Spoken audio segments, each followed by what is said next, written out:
के साथ ऐसे जबरदस्त चना दाल तड़का की रेसिपी शेयर करूंगी ना, का कोई मुकाबला ही नहीं है। यकीन करिए, चिकन और मटन को टक्कर देने वाली है ये तड़का दाल। बिस्मिल्लाहिर्रहमानिर्रहीम। अस्सलाम वालेकुम मेरे प्यारे प्यारे व्यूअर्स, उम्मीद करती हूँ सब खैरियत से होंगे, खुशहाल होंगे, जहां भी रहे खुश रहें, आबाद रहें।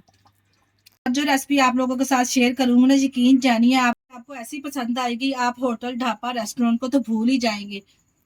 तो दाल आप हमेशा ऐसे ही बनाएंगे। रेसिपी पसंद आए तो रेसिपी को लाइक और चैनल को लाजमी सब्सक्राइब कर दिया करें। चलते हैं फिर मजेदार से टेस्टी दाल की रेसिपी को बनाना स्टार्ट करते हैं। स्टाइल चना दाल बनाने के लिए यहाँ पे हमने एक कच्ची हांडी ले ली। इस तरह से इसमें दाल चना बनाएंगे ना तो बहुत ही जबरदस्त फ्लेवर आएगा। यहाँ पे आधा किलो हमने दाल ली थी, जिसको हमने 1 घंटा पहले भिगो दिया था। तो हमने 2 से 3 साफ पानी से धो के 1 लीटर पानी में यहाँ पे मैंने इसको भिगो दिया था 1 घंटा पहले। दाल को पहले हमने अच्छे से वॉश कर लेना, वही पानी दाल वाला है जो हमने इसमें शामिल कर देना। इसी तरह से इसके साथ ही कुछ हरे मसाले शामिल करूंगी। यहाँ पे मेरे पास 7 से 8 सब्ज मिर्चें, ये शामिल कर देंगे। इसी तरह से साबुत हमने शामिल करनी है। और यहाँ पे देखिए 2 मेरे पास मीडियम साइज के प्याज है, जिसको हमने 2 हिस्सों में डिवाइड कर लिया, ये भी इसके साथ ही शामिल कर देंगे। इसके साथ ही मैं शामिल करूंगी 1 टेबल स्पून मेरे पास लहसुन अदरक का पेस्ट है, ये शामिल कर देंगे। अगर आपके पास साबुत लहसुन अदरक है तो वो शामिल कर लीजिए। दाल को गलाने के लिए यहाँ पे मैं इसमें 1 टीस्पून नमक ऐड करेंगे, हाफ टी स्पून इसमें हल्दी पाउडर शामिल करेंगे और 1 टीस्पून इसमें लाल मिर्च शामिल करेंगे पीसी हुई। जो बाकी के मसाले और तड़का तैयार करते हुए हम इसमें शामिल करेंगे। बस यही बेसिक से मसाले हमने इसमें शामिल करने हैं और इसको हमने 1 लीटर पानी डाल के 30 मिनट के लिए गलाने के लिए छोड़ देना है। यहाँ पे तमाम मसाले डालने के बाद ऊपर से कवर करेंगे और आधे घंटे के लिए इस मीडियम टू लो फ्लेम पे हम इसको गलने के लिए छोड़ देंगे। बीच में दाल को चेक करते रहेंगे। 30 मिनट के बाद यहाँ पे देखिए कवर को हटा लेंगे और माशाल्लाह से आप चेक करें दाल हमारी कितनी अच्छे से गल चुकी है। मैं आपको यहाँ पे चेक भी करवा देती हूँ। देखिए जी कितनी अच्छे से ये मैश हो रही है माशाल्लाह से। आप चेक दाल को पकाते वक्त मैंने इसमें एक बड़ी साइज का टमाटर भी शामिल कर दिया था, जो मैं पहले शूट करना भूल गई थी, जिसके लिए मैं माजरत चाहती हूँ। जो तमाम हमने इसमें वेजिटेबल शामिल किए ना, उस तरह से हम इसमें से निकाल लेंगे।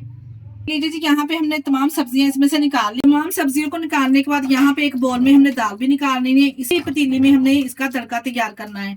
और जो सब्जियां हमने इसमें से निकाली ना, वो सब्जियों को हमने यहाँ पे चॉप कर लेना है। बिल्कुल ही फाइनली हम इसको चॉप कर लेंगे। यहाँ पे देखिए जी, हमने दाल को निकाल लिया है। वही पतीली में इसका तड़का रेडी करेंगे, जिसमें यहाँ पे मैं 3 इस तरह से चम्मच बड़े जो होते हैं साइज के, ये वाले ऑयल शामिल कर रही हूँ। अगर आप चाहें तो इसमें घी भी शामिल कर सकते हैं। जैसे देखिए जी, ऑयल गर्म हो जाएगा तो जो हमने पेस्ट बना के रखा था ना टमाटर और सब्जियों का, इसमें शामिल कर देंगे। मसाले को यहाँ पे मिक्स करेंगे और अच्छे से हम यहाँ पे इसको फ्राई करेंगे 2 से 3 मिनट के लिए। ये देखिए जी, यहाँ पे मसाले को हमने 2 से 3 मिनट के लिए अच्छे से भून लिया। यहाँ पे इसमें कुछ स्पाइसेस ऐड करेंगे, जिसमें मैंने हाफ टी स्पून काली मिर्च ली है, 1 टीस्पून साबुत सफेद जीरा लिया है, हाफ टी स्पून कश्मीरी लाल मिर्च है। ये कलर कॉम्बिनेशन बहुत ही जबरदस्त आएगा दाल का। 1 टीस्पून नमक शामिल किया है। 1 टीस्पून हमने पहले दाल गलाने वक्त नमक शामिल कर दिया था। हाफ टी स्पून यहाँ मैंने कुटी हुई लाल मिर्च ली है। 1 टीस्पून इसमें सूखा धनिया दरदरा सा करके शामिल करेंगे और हाफ टी स्पून ही पिसी हुई लाल मिर्च शामिल की है।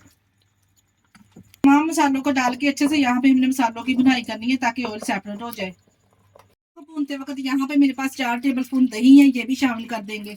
अगर इस तरह से हम दही शामिल करेंगे ना, बहुत ही जबरदस्त फ्लेवर और टेस्ट आएगा दाल का। दही डाल के अच्छे से यहाँ पे इसकी भुनाई करेंगे, ताकि दही का पानी खुशक हो जाए और ऑयल जो है वो सेपरेट हो जाए। मसाले भी अच्छे से इस तरह से भुन जाएंगे। ये लीजिए, मसाला अच्छे से यहाँ पे भुन चुका है, आप चेक कर सकते हैं, ऑयल भी सेपरेट हो चुका है। अब हम क्या करेंगे, जो दाल हमने बॉईल करके रखी थी ना, इसमें शामिल कर देंगे। जो दाल के साथ थोड़ा बहुत पानी था ना, ये भी साथ में शामिल कर देंगे। यहाँ पे दाल को डालने के बाद अच्छे से यहाँ पे हमने इसको मिक्स कर लेना है। ऊपर से फिर कवर करके इसको 5 मिनट तक हमने पकाना है, ताकि जो हमने इसमें मसाले ऐड किए ना दाल में, अच्छे से वो बच जाएंगे। और माशाल्लाह से आप चेक करें कितनी जबरदस्त माशाल्लाह से ये लग रही है। ये लीजिए जी, माशाल्लाह से 5 मिनट के बाद हमने कवर को हटा दिया है और आप चेक कर सकते हैं माशाल्लाह से कितनी जबरदस्त ये दाल बनके तैयार हो चुकी है। कितनी अच्छे से घुल सी गई है माशाल्लाह से, आप चेक कर सकते हैं। अब हम इसमें शामिल करेंगे घर का खुशबूदार गरम मसाला, 1 टीस्पून इसमें शामिल करेंगे। डालने के बाद अच्छे से यहाँ पे इसको मिक्स करेंगे और साथ में इसके गार्निश करेंगे सब्ज धनिया। और माशाल्लाह से ये लीजिए मजेदार सी तड़का चना दाल तैयार। लीजिए यहाँ पे प्यारे से बोल में इसको डिश आउट करेंगे और माशाल्लाह से आप चेक करें, माशाल्लाह से आप चेक करें कितनी जबरदस्त ये चना दाल बनके तैयार हुई है। आप इस दाल को तंदूरी रोटी, चपाती या फिर पराठे के साथ भी सर्व कर सकते हैं। खाकर यकीन जानिए मजा आ जाएगा।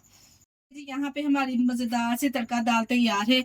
अगर रेसिपी ट्राई करें तो अपना फीडबैक लाज़मी दिया करें। इसी स्टेज पर मैं आपको याद करवाती चलूँ, अगर आपको हमारी वीडियो ज़रा-सी भी अच्छी लग रही है, हमारी वीडियो को लाइक और चैनल को लाज़मी सब्सक्राइब कर दिया करें।